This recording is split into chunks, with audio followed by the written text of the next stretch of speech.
안녕하세요. 동네 장로교회 김종일 목사입니다. 아둘람 공동체들을 위한 선교적 교회 과정으로 잊혀진 교회의 길을 저희가 함께 지금 읽고 또 토론하고 공부하고 있습니다. 오늘은 그 네 번째에 해당되는 내용이겠습니다. 책에서는 그 두 개의 장을 저희가 지금 같이 보려고 합니다. 그 중에 하나는 뭐냐면 이제 선교적, 성육신적 공동체의 모습을 잠깐 또 생각해 보고요. 그리고 마지막으로는 리미날리티와 커뮤니타스라는 주제를 가지고 함께 좀 생각을 해보려고 합니다. 먼저는 이 공동체가 가지고 있는 MDNA의 중요한 또 하나의 특성으로 선교적이고 성육신적이다라는 그러한 표현을 알란 워시가 하고 있습니다. 여기서 말하는 이 선교적이라는 말은 뭐겠습니까? 다른 말로 말하면 교회는 본질적으로 선교적 공동체라는 사실입니다. 그동안 우리가 교회에 대해서 이해하고 있는 것이 언제나 교회는 선교로 인해서 존재됐음에도 불구하고 교회가 선교를 소유하고 있다라고 착각하고 있다는 것이죠. 그래서 교회가 없어지면 선교가 없어지는 것으로 우리가 오해하고 있습니다. 여러분 저번에도 말씀드렸지만 교회보다 먼저 있었던 것이 선교였습니다. 그 선교는 바로 하나님의 선교였죠. 하나님이 이 세상을 창조하실 때부터 하나님의 마음을 담아내고 하나님의 나라의 온전함을 구현할 그런 목적으로 이 세상이 창조되었지 않습니까? 그것이 망가지고 또 인간의 범죄함으로 인해서 그 본래의 목적을 상실했음에도 불구하고 하나님은 이 세상을 포기하지 않으시고 하나님의 마음으로 또 하나님의 생각으로 이 세상을 회복시키실 하나님의 선교를 감당하고 계셨다라는 것이죠. 그리고 그 방식으로 하나님의 사람들을 보내셨습니다. 그리고 결국에는 예수 그리스도를 보내셨고 그 예수 그리스도로 말미암아 이 땅에 이제 교회라는 공동체가 세워졌다는 것이죠. 그리고 공동체의 목적과 방향성은 어떻습니까? 땅끝까지 이르러 나의 증인이 되라 하는 것이죠. 우리는 여기서 말하는 나의 증인의 삶, 그것이 바로 제자의 삶이고 제자도의 모습이겠죠. 그 제자의 삶은 어떻습니까? 제자가 됨으로써 끝나는 것이 아니라 예수님은 그리고 바울 사도는 우리 역시 제자를 삼으라고 말하고 있죠. 그 말은 무엇입니까? 바로 이 선교적 공동체는 어느 한 시대에 우리가 그것을 이루고 그것을 구현함으로 끝나는 것이 아니라 그것이 또 다른 전염의 재채기를 이 책에 나오는 표현으로 말하면요. 전염의 재채기를 하라 이럽니다. 여러분 지금 우리 코로나19에서 가장 이 전염성이 높은 행위가 뭡니까? 바로 호흡기죠. 그 호흡기 중에서도 가장 무서운 게 뭡니까? 이 재채기입니다. 재채기는 내가 가지고 있는 바이러스를 굉장히 멀리까지 순식간에 퍼뜨리는 역할을 하죠. 교회라는 우리가 공동체를 이룰 때는 바로 이 거룩한 전염이 일어나야 된다는 것이죠.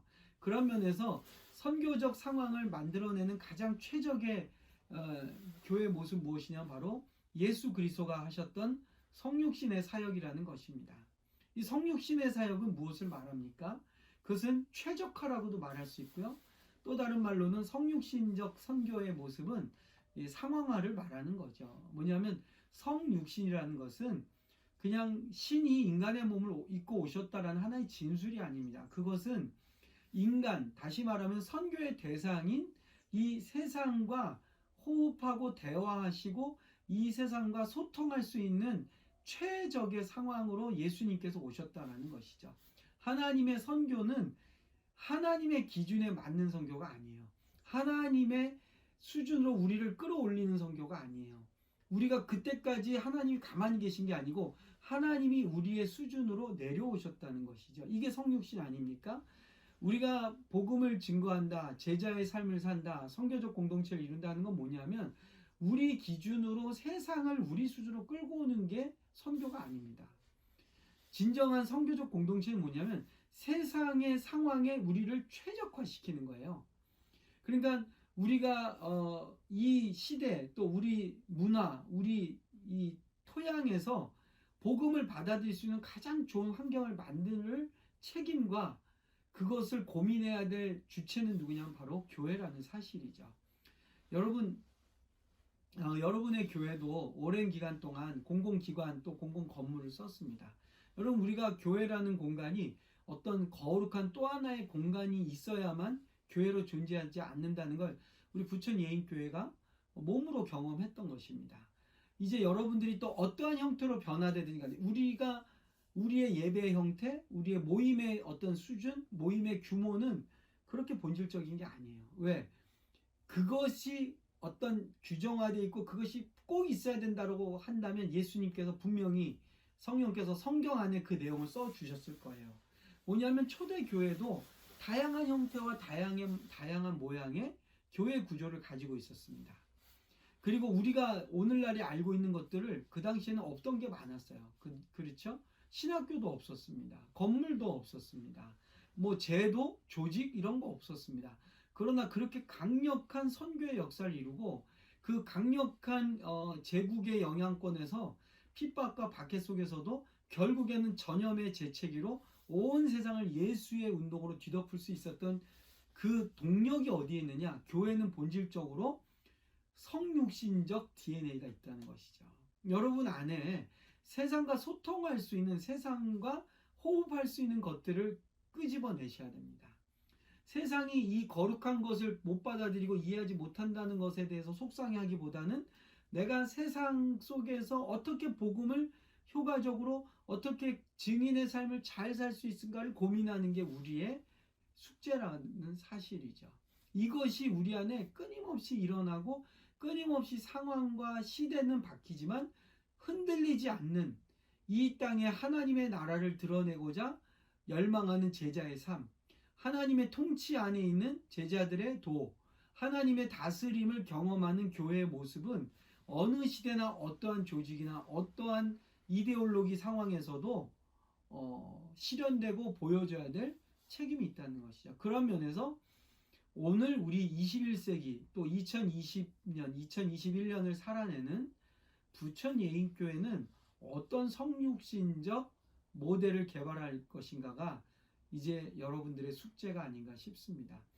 이제 우리가 더 이상 작동되지 않는 시스템, 더 이상 생명을 낳지 않는 구조, 더 이상 영적 변화를 일으키지 못하는 것들을 붙잡고 간다는 것은 예수님의 성육신하고는 상관없습니다. 그것은 예수님 당시에 하나님의 살아서 움직이는 하나님 나라를 보여주시는 예수님의 운동의 반대편에 서 있던 자들이죠. 율법을 포기하지 못하고 율법을 행위로 지키는 것으로 하나님 나라를 기대하고 또는 이 세상과 등을 지고 자기들끼리 어느 곳에 따로 모여서 사는 분리적인 삶, 또는 무력으로 정치적인 힘으로 로마와 싸워서 승리함으로 하나님의 나라를 이루겠다, 이런 방식이 아니라 여전히 그 시대 속에서 하나님의 나라를 갈망하는 자들을 모으고 그들을 다시 세상으로 보내서 결국에는 유다라는, 이스라엘이라는, 예루살렘이라는 이 영역이 아니라 사마리아와 땅끝까지 이르러 내 증인이 되라는 온 세상을 구원하시는 하나님의 그 성육신의 삶을 산 것이 초대교회의 모습이었다는 것이죠. 그런 면에서 여러분들의 공동체가 어떻게 이웃들에게, 어떻게 우리 주변에 잃어버린 영혼들에게 다가갈 수 있는가를 고민하고 최적화하는 것이 바로 성육신적 교회의 DNA라고 저는 생각이 됩니다.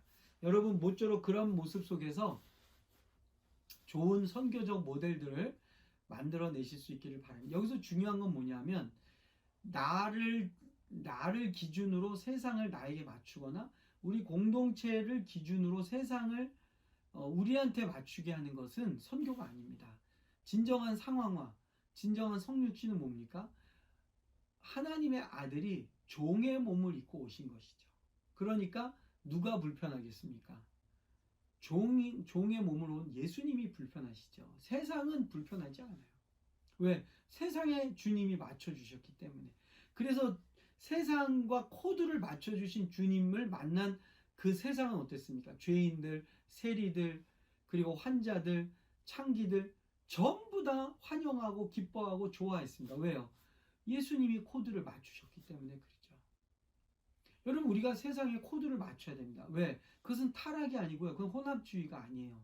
그것이 바로 성육신의 방법이에요. 최적화하고 그 상황 속에서 복음을 온전히 드러내기 위해서 세상을 이해하고 세상을 알아가는 과정은 예수가 그리스도이심을 우리가 증거하기 위해서 필요한 우리의 또 하나의 무브먼트 DNA가 된다는 것입니다. 이제 네 번째로는 우리가 살펴보려고 하는 중요한 mDNA 중에 하나는 뭐냐면 바로 경계성과 커뮤니타스라는 말입니다. 말이 조금 어려운데요. 경계성이란 말을 여기서 이제 리미날리티 이렇게 말하는데 쉽게 말하면 뭐냐면 이 리멘에서 온 라틴어 리멘에서 온 단어인데요. 리멘이라는 단어는 뭐냐면 이 문지방을 말합니다. 문지방. 그러니까 A라는 공간과 B라는 공간 중간에 위치하고 있는 거죠. 그러니까 이 경계성이라는 건 무슨 얘기냐면 교회는 이 경계성에 머물러 있는 공동체라는 거예요. 우리는 중심에 있고 싶어 하죠. 중심에 있어야 된다고 생각해요. 사회에서도 뭐 어떤 영역에서든 그리스도인들이 중심을 잡고 있고 어떻게 보면 점령군의 모습으로 있는 것이 축복이라고 생각하는데 그렇지 않다라는 것입니다. 성경은 교회가 있어야 될 곳을 어디로 말하냐면 경계성으로 말을 해요. 그 경계성이란 말은 뭐냐면 사실은 변방이죠. 중심에서부터 보면 변방이에요. 여러분 예수님의 그 공생의 사역을 보십시오. 유대인들에게 있어서 중심은 어디냐면 예루살렘이었잖아요. 근데 예수님이 예루살렘에서 사역하지 않으셨어요. 예루살렘에 2번인가 3번 가셨다고 우리가 보통 보는데 예수님의 주 사역 무대는 어디였습니까? 갈릴리와 가버나움, 디베랴 바다, 주로 변방이었다는 거예요. 무슨 말이냐면 가장자리에 있었어요. 네, 경계성의 자리에 있었어요. 근데 이 경계성의 자리가 어떤 곳이냐면 여기는 불안하고요. 안정적이지 않고요. 중앙으로부터 받는 혜택이 없고요.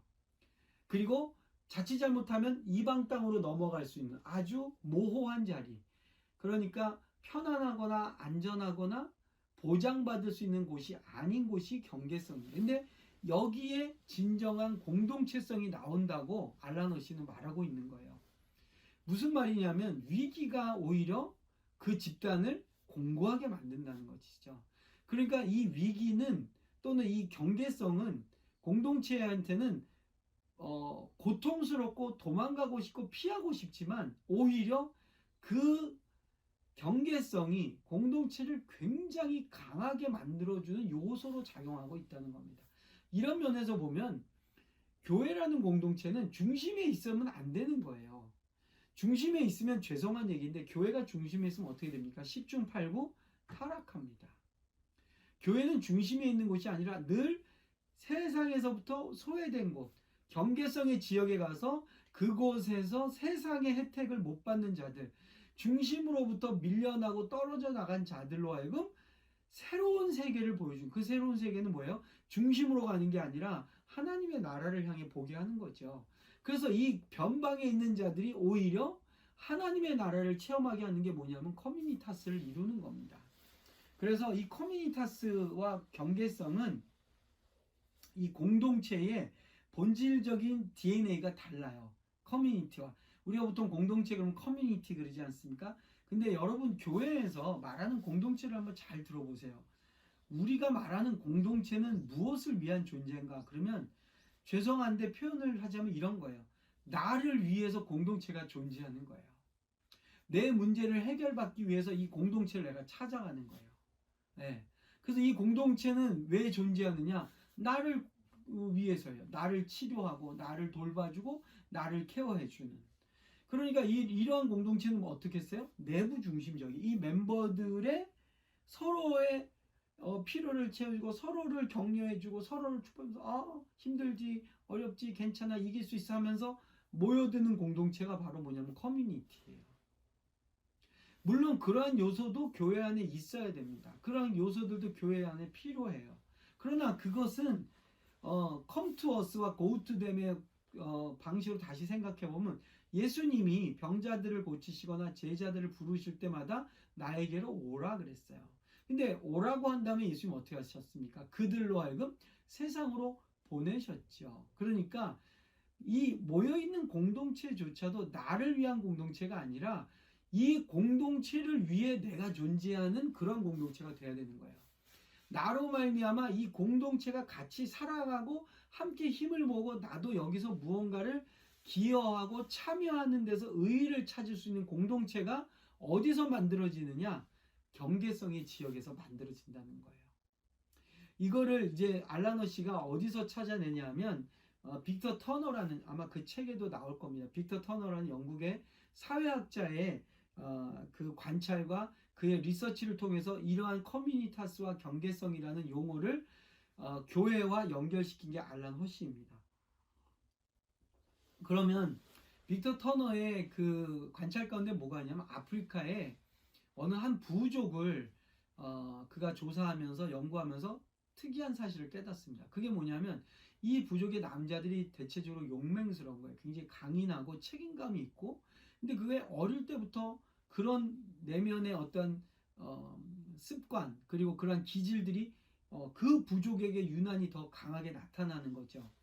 그게 어디서부터 기인했을까를 이 빅터 터너가 어디서 발견하냐면 그 마을이 전통적으로 가지고 있는 남자 아이들의 성인식 행사를 통해서 그것을 발견하게 됩니다.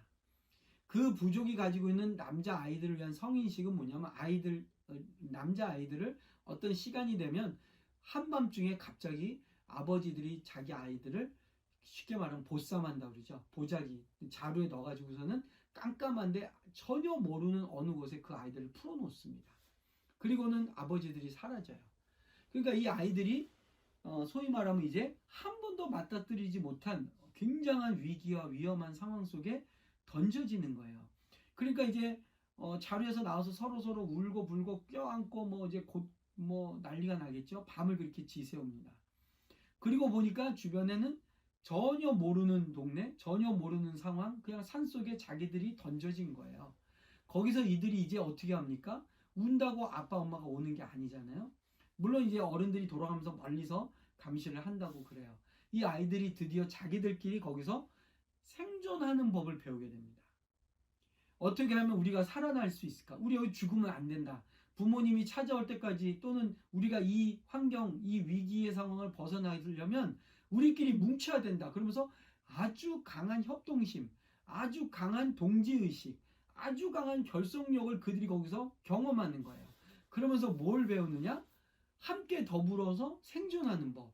뭐 사냥하는 거, 집을 짓는 거, 또 아플 때 어떻게 서로 돌봐주고, 이러면서 굉장한 연대의식, 그리고 위기를 극복하면서 함께 이 위기를 극복하는 동지감, 동지적 어떤 자각, 그리고 새로운 이 환경에 적응하면서 그들이 스스로 서로 격려하면서 만들어내는 강력한 결속력이 생기게 되는 거예요. 바로 이 아이들이 전혀 모르는 낯선 어느 곳에 던져진 그 장소가 어디냐? 바로 리미날리티라는 거예요. 그리고 거기서 그들이 스스로 그 공동체의 일원으로서 내가 여기에 함께 생존하는 것을 기여하면서 살아내면서 그들이 무엇을 배우느냐? 그들이 거기서 배우는 공동체 의식을 바로 커뮤니타스라고 부르게 됩니다. 여러분, 이 공동체가 여러분 꼭 어떤 공동체 같습니까? 여러분, 예수님이 처음 12 제자를 불러서 이루어 놓으신 공동체가 커뮤니타스 같습니까? 커뮤니티 같습니까? 예수님이 십자가 사건을 앞에 놓고 가까이 가시면 가실수록 제자들에게 강조하시고 요구하셨던 건 커뮤니타스겠습니까? 커뮤니티겠습니까? 네, 여러분들이 아마 잘 대답하셨을 겁니다. 바로 나를 위한 공동체를 만드는 게 아니라 공동체를 위한 나를 존재하는 거죠. 예수님의 말씀에도 있지 않습니까? 아무든지 나를 따라오려거든 자기를 부인하고 자기 십자가를 지고 나를 따르라. 여러분, 우리가 추구하고 지향하는 공동체는요, 나를 위해서 존재하는 공동체가 아니고요, 그 공동체를 위해서 기꺼이 나 자신을 드릴 수 있는 그런 공동체를 우리가 만들려고 모여 있는 겁니다. 그렇기 때문에 그런 곳은요, 안락하고 안전하고 편안한 곳에서 만들어지지 않아요.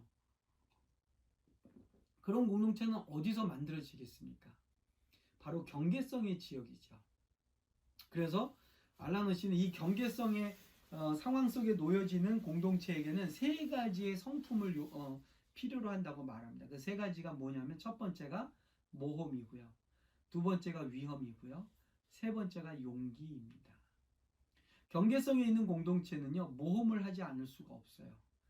예, 안락하고 기존에 있는 제도와 기존이 이미 갖춰져 있는 구조를 받아들이는 것이 아니고요, 새로운 세계를 꿈꾸고 새로운 일을 시도하는 것이죠.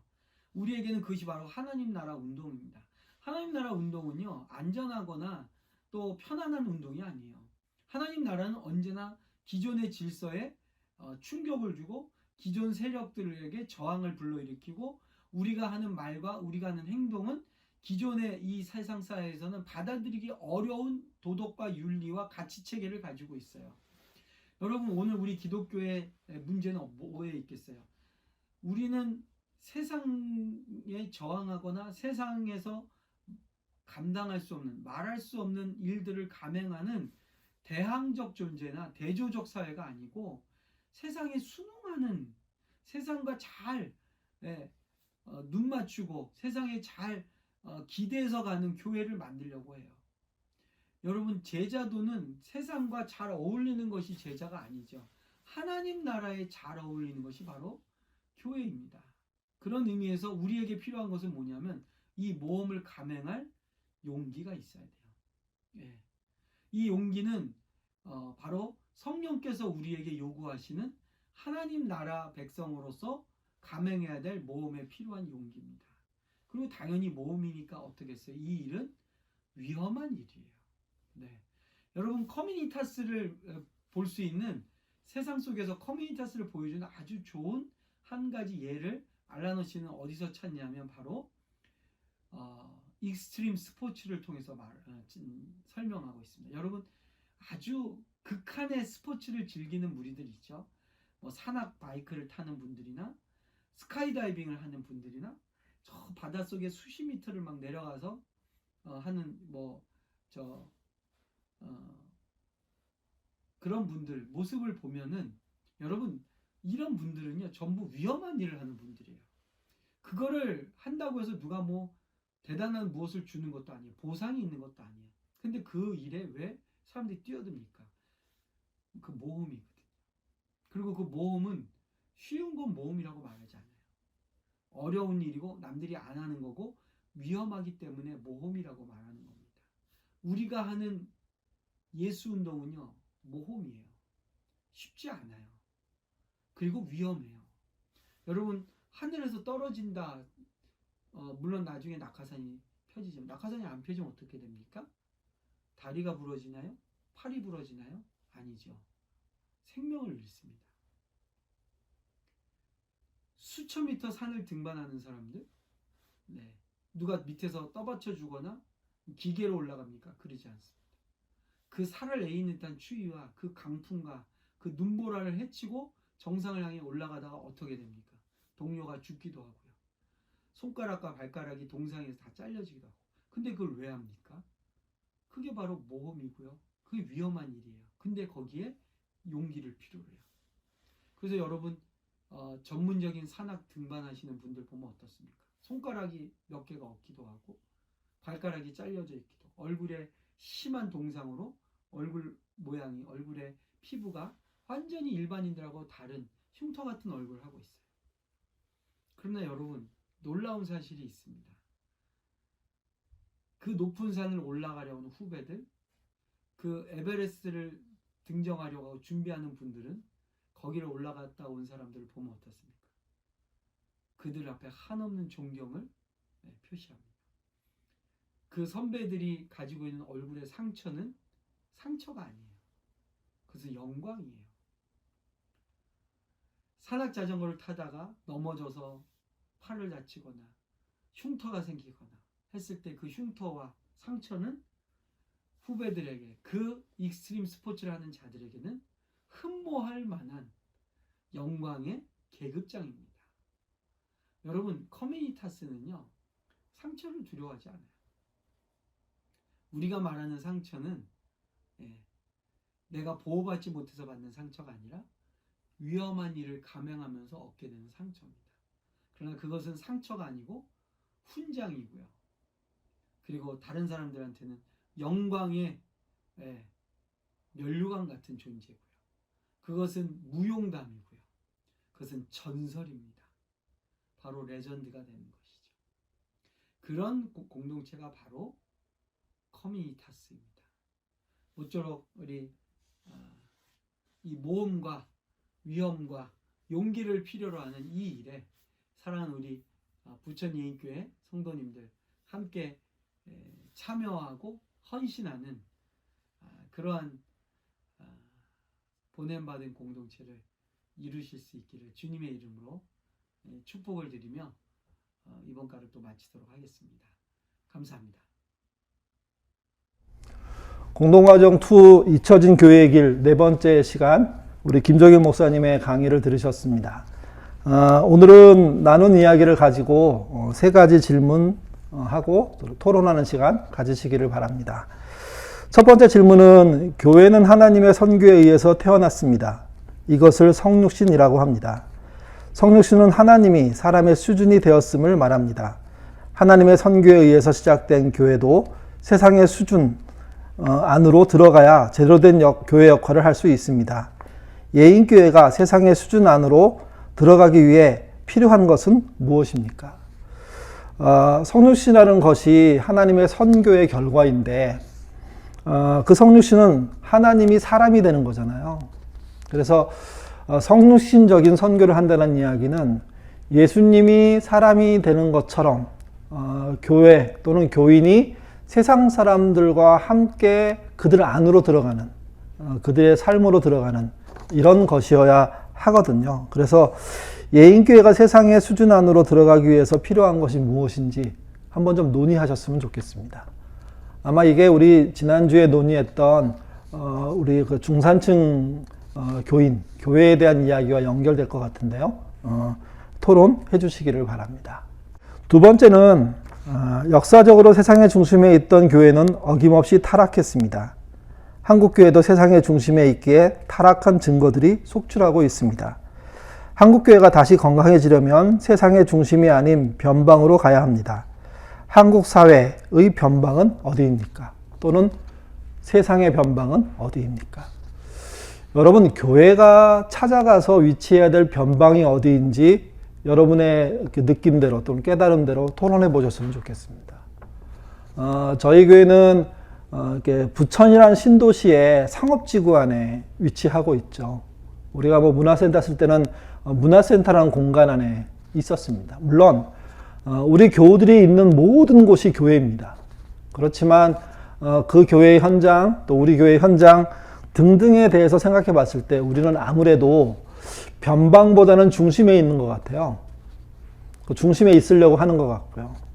그렇지만 교회가 건강해졌을 때 가장 큰 특징 중에 하나가 무엇이었냐면 교회가 실제 변방에 위치하더라는 거예요. 그러면 우리가 가야 할 변방이 어딘지 여러분 좀 토의해서 좋은 의견 올려주시기를 바랍니다. 마지막으로 세 번째 질문은 예인교회가 세상의 변방에 있기 위해서 해야 할 일은 무엇입니까? 우리가 하려고 하는 네트워크형 교회의 지역센터는 세상의 변방과 어떤 관련이 있어야 합니까? 만약 우리가 하려는 지역센터가 우리끼리 행복하고 우리끼리 누리고 우리만 안전한 것을 만들려고 한다면 이게 결국은 중심에 있게 되는 거거든요. 우리가 말하는 지역센터가 세상의 변방에 위치해야 되는데 그게 어떤 연관이 있는지 여러분 토론해 주셔서 좋은 의견들 올려주셨으면 좋겠습니다.